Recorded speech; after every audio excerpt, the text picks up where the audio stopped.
Hey, my name's Sophia. Last year, I changed my status to MS and added a wedding band to my collection of courtroom victories. Slinging arguments before a judge is my zone, but I never thought I'd need a defense strategy for family dinners. Let me explain. My husband, Billy, is a mama's boy, and I get why. Mrs. Jerry, his mom, is the queen bee of their hive. She did the single mom hustle, raising 2 kids on her own. Mad props for that. Then there's his sister, Lauren. She thinks she's the center of the universe. I remember the first time I walked into their place. Billy had his arm around me like I was a trophy. The living room was like a shrine, with photos of Billy and Lauren everywhere. It felt cozy, but also like I was stepping onto a movie set where they'd been playing house for years. Suddenly, I was the unexpected guest. Mrs. Jerry greeted me with a tight-lipped smile, the kind that says, "I'm smiling because I have to, but I'd rather be scrubbing the bathroom grout with your toothbrush." She wore one of those floral dresses that screamed, "I'm the matriarch." "Sophia, dear, Billy's told us so much about you," she said, sizing me up like a car she's not sure she wants to buy. "Yeah, I've been looking forward to meeting the famous Mrs. Jerry. Billy's mom has done nothing but sing your praises," I said, trying to warm up the room. "Oh, how sweet," Lauren chimed in. She'd been eyeing me like a hawk since I walked in. "Tell us, Sophia, how's the lawyer life? I picture you in court like on TV, making bank. So, how much do you actually make?" I almost choked. Who asks that right away? I laughed because what else could I do? "Ah, you know, trade secret and all that," I shot back without missing a beat. Mrs. Jerry picked up the conversation like it was a relay race. "But surely you can give us a ballpark figure for family." Billy shot me a look that said, "Please don't be mad," but I kept my cool. If I had $1 for every time someone asked me that, I have enough to change the subject. I tried to smile in a friendly way. Mrs. Jerry snorted. "Yeah," she snorted. "Well, it's no secret what a teacher earns, right, Billy?" she asked. Billy sighed. "Mom, let's not do this now." Right, she said, waving her hand like she was dismissing a servant.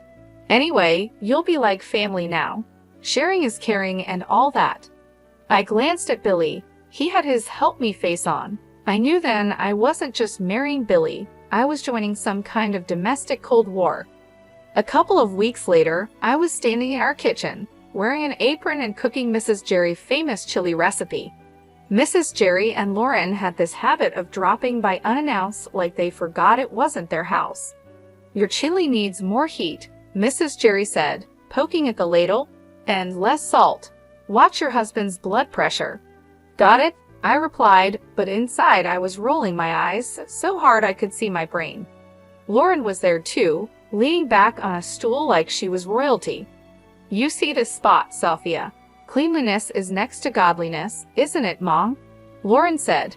Mrs. Jerry nodded like it was the gospel, and Lauren was mentally high-fiving herself.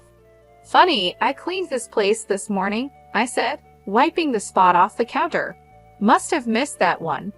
Billy was in the other room, clueless, probably deep in some video game or sports stats. I decided it was time to fill him in on the home invasions. I poked my head in where he was slouched on the couch. "Hey, you got a sec. What's up, babe?" Billy flicked his eyes up for a moment, afraid he might miss a crucial play. "Your mom and Lauren, they come in, take over, and nitpick everything I do.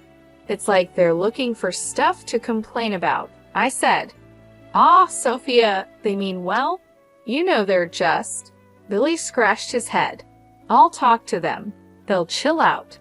Back in the kitchen, it felt like the final round of a cook-off where I was the only contestant and the judges were out for blood.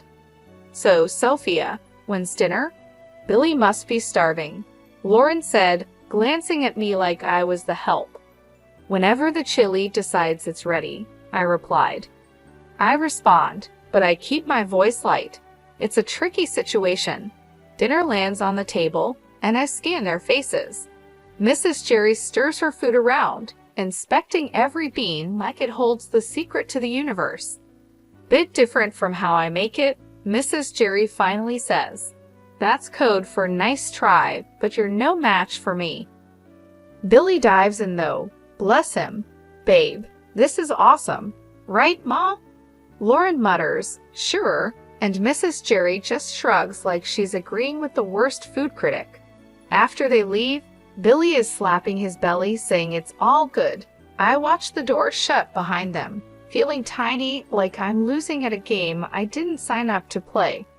The next time they pop over, it's the same old tune, like nothing changed. I must have been dreaming to think a few words from Billy might turn the tide. Still, I asked him to talk to his mother about boundaries. I thought getting married was the hard part. Fitting into Billy's family is the real challenge. They've got their own idea of family, and I'm not in it yet. If this is what married life is like, count me out of the honeymoon phase. It was one of those days where the clock seemed to tick slower than syrup drips from a bottle. That's when my phone decided to ring.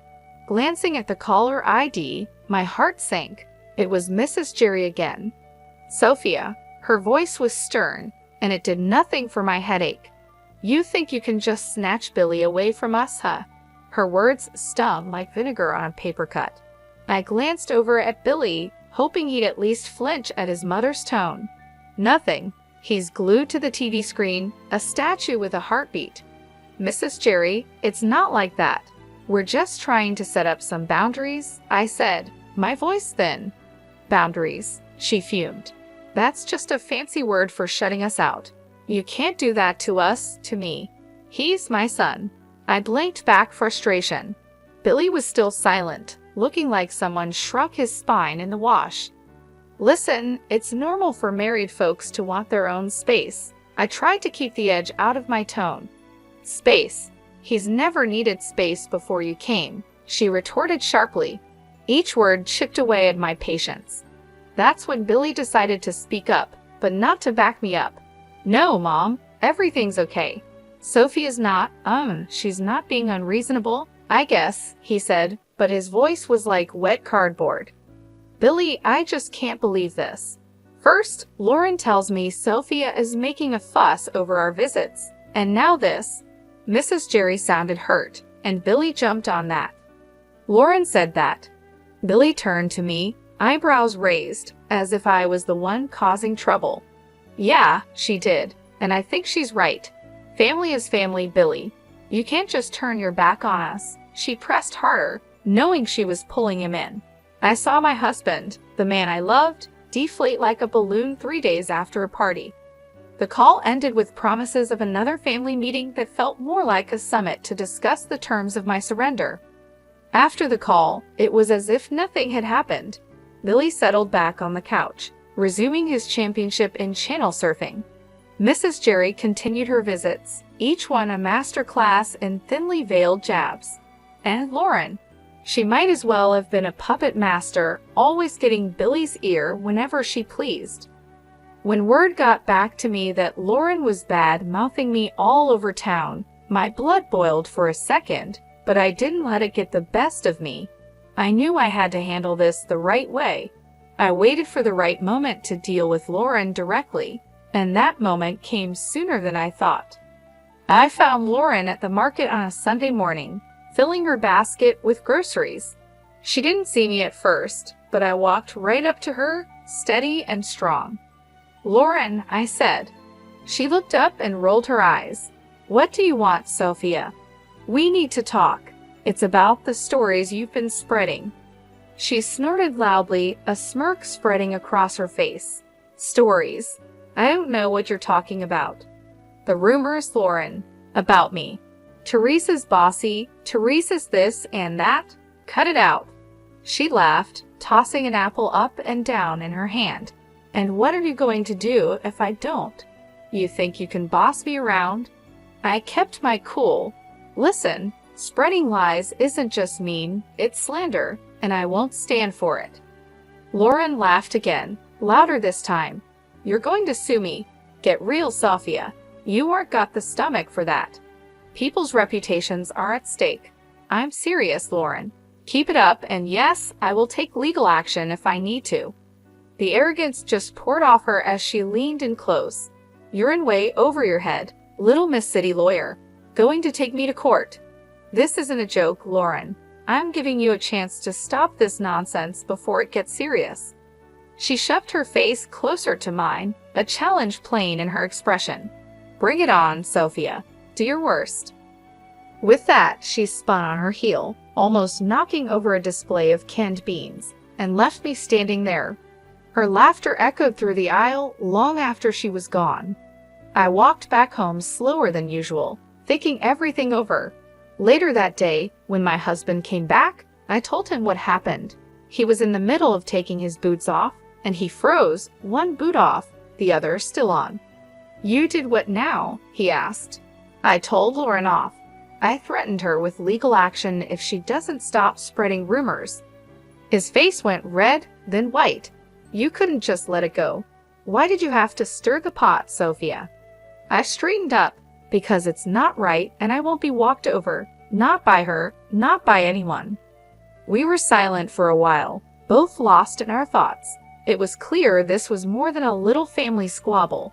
It was a line drawn in the sand, and I had to stand my ground.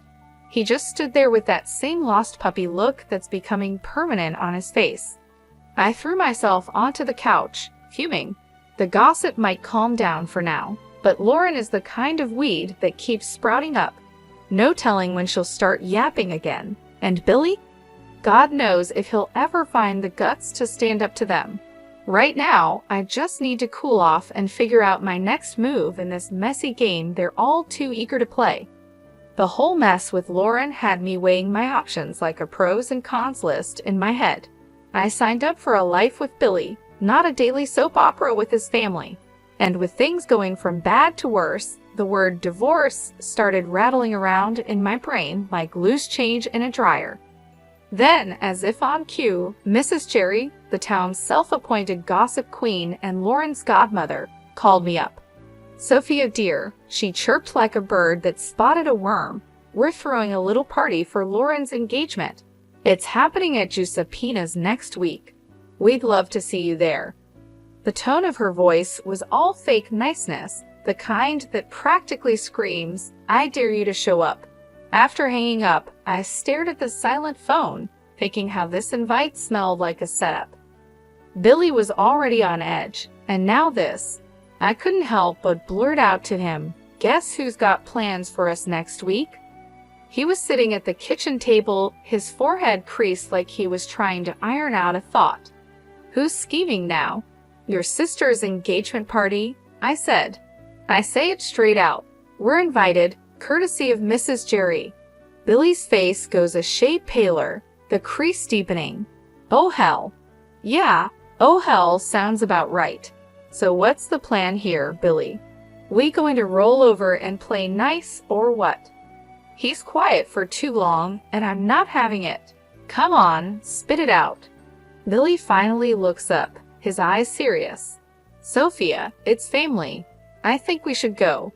I cross my arms, feeling the heat rise up my neck, and let Lauren have a field day. I'm not their punching bag. He throws his hands up, a bit too dramatically. What do you want me to say?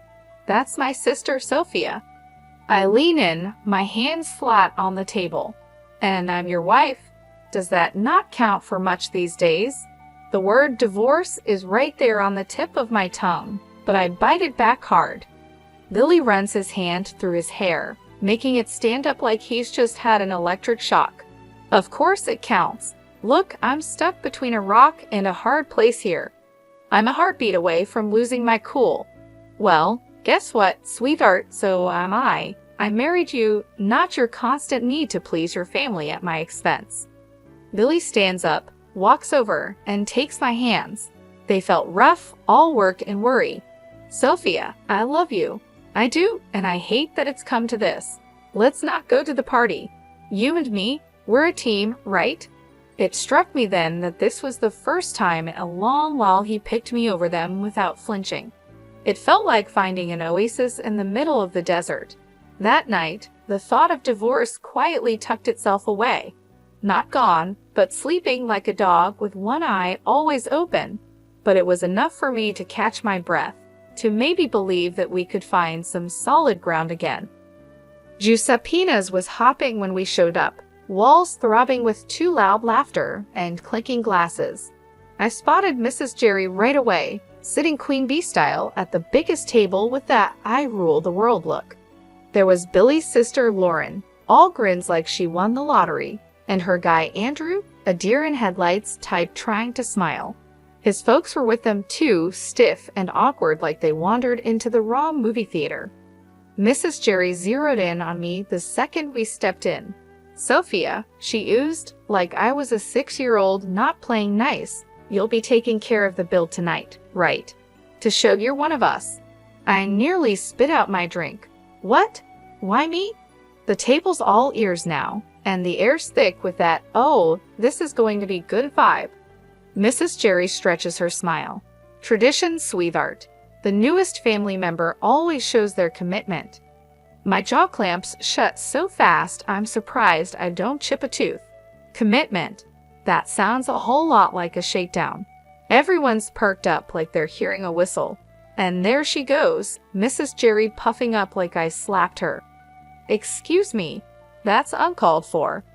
Billy leans in, his voice barely more than a whisper. "Just do it, Sophia. It's not a big deal." "A big deal," I whisper back, my voice turning to a snarl. "No thanks, I aren't no one's piggy bank." He's hissing now, real quiet but clear. "Pay the damn bill, Sophia, or we're through. I mean it." My laugh is as sharp as a snapped wire. "You're not serious." He's all stone face and tight mouth. "You think I'm playing?" I stare him down. "Divorce over this?" He's all, "Family first, Sophia." I'm shaking my head. And where do I fit, huh? It's showdown time, and even Andrew and his parents are watching, their faces screaming, "What the hell's going on?" I push back my chair and stand, letting them all hear me. "No, I aren't doing this dance," I say, my voice like a hammer on steel. There's shock on their faces, some whispering, some wide-eyed. Billy's going red, white, red, like a stoplight losing its mind. Mrs. Jerry looks like she might choke. I walk out into the night. It's black and cool and smells like freedom. I hear the door slam behind me. My heart's racing, but it's Billy who threw the divorce word, not me. The bar was nothing special, just another hole in the wall with dim lights and the smell of old beer. I had barely settled with a glass of something strong when my phone rang. It was Billy, and for a moment I considered not answering, but I did. "Sophia, listen, I'm sorry. I didn't mean to say divorce." Billy's voice was rushed and apologetic. Before I could even think of a response, Lauren's voice blasted through. "You've ruined my engagement dinner. You selfish." The phone must have changed hands so fast my head spun. I could practically hear the venom in her voice. In the background, I heard Mrs. Jerry loud and clear. "Why should I pay? He's your son. You pay the bill. I won't have my daughter marrying into a family that doesn't know how to treat people." The chaos from Giuseppina's was spilling through the phone like a bad sitcom without a laugh track. People were arguing, and it seemed like nobody was keen on picking up the tab. I pushed away from the bar, my anger giving me a clear, calm voice. "Lauren, chill out. Your mom's the one making a scene, not me." "Sophia, hang up," Billy said, his voice a faint whisper behind his sister's ranting. "No, she needs to." Lauren kept going, but I wasn't about to play this game. I ended the call. The screen showed a string of missed calls and texts that I swiped away. They were probably all about the same thing. Guilt and blame, the usual. I looked at the bartender. "Another one, please." He nodded, pouring another shot without a word. Silence settled around me, except for the low murmur from the regulars scattered around. I tried to collect my thoughts. My phone screen lit up again, showing Billy's name. The guy just didn't know when to quit. I flipped the phone face down, letting it go to voicemail. It was futile to talk when the whole crew was going off the rails back there. A few drinks later, the door to the bar creaked open, and in came a chill gust of evening air, but I didn't look up. It didn't matter who was coming and going. I thought about what had just happened and what it all meant. Here I was, sitting in a bar because my in-laws decided I was the bank, and instead of understanding, my supposed partner turned it into an ultimatum. I finally picked up my phone and typed out a text. "Billy, we're done. Lauren can think what she wants, and your mom can deal with her own damn bills. I won't be part of this circus anymore." Just as I hit send, the phone rang again. This time, I shut it off. I was tired of the arguing, the demands, and above all, tired of feeling like I was alone in a partnership that was supposed to have my back. When the room finally stopped spinning and my head felt a little clearer, I knew what had to happen next. It was time to start looking forward, even if I had to do it on my own. No more games, no more being the scapegoat for a family that couldn't see past their own drama. I walked out of the bar, leaving the noise and the night behind.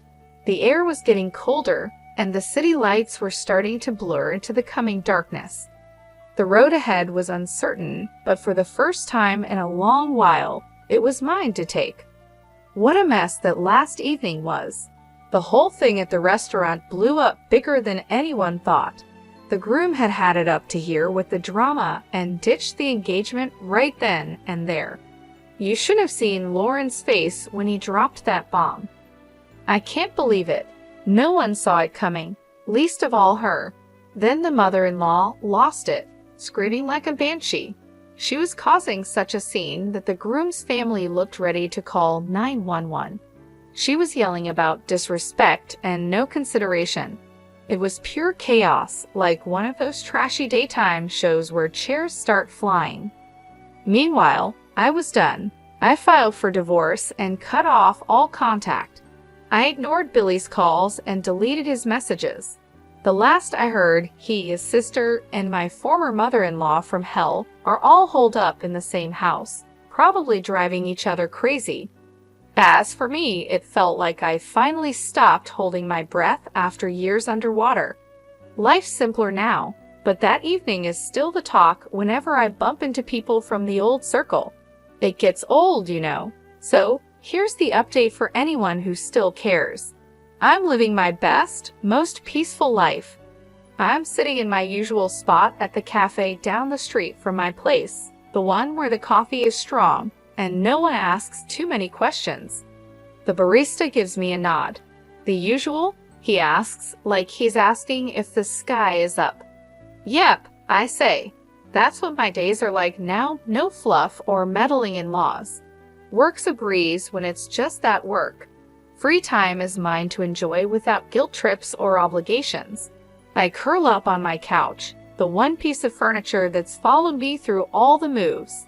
The springs are shot to hell, but it fits my back just right. I flip on the TV, watching some crime show where they catch the bad guys by minute 30. The peace is what gets me, not eerie or lonely, just peace. Breathe in, breathe out.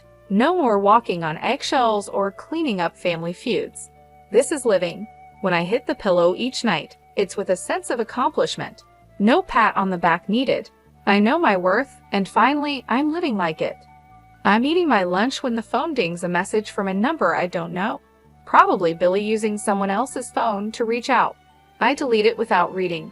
Not today, Satan. Not ever.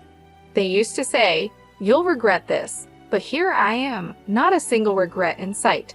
The day drags out cozy and fine, ending with a glass of something smooth and a book I've been meaning to read. The heroine's tough but fair, reminds me of someone I know.